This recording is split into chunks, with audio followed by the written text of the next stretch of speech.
జై గురుదత్త. హర నమ పార్వతీ పతయే హర హర మహాదేవ హర. ఆశ్రమంలో అతివైభవంగా నిర్వహిస్తున్నటువంటి పంచశిలేష్టికా న్యాసంలో భాగంగా అత్యంత వైభవోపేతమైనటువంటి అష్టతీర్థాలలో శిలలను సంస్కరించేటువంటి విధానంలో ఈరోజు కృష్ణానదిలో దేవాలయానికి దక్షిణ దిక్ప్రాంతంలో దక్షిణ ద్వారము కింద న్యాసం చేసేటువంటి శిలలను పరమ పవిత్రమైనటువంటి కృష్ణానది నీటి ద్వారా అనేకమైనటువంటి ఔషధుల ద్వారా కృష్ణానది మధ్యమంలో బీచ్పల్లి దగ్గర మనం సంస్కరించేటువంటి కార్యక్రమాన్ని మన స్థపతి గారు అత్యంత వైభవోపేతంగా నిర్వహించి ఉన్నారు. ఇటువంటి కార్యక్రమంలో పాల్గొనడం అతి గొప్పనైనటువంటిది.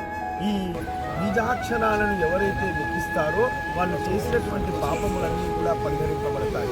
కృష్ణానదిలో సంస్కరింపబడ్డటువంటి శిలలను ఆ రోజు మనం చక్కగా న్యాసం చేయబోతున్నాం.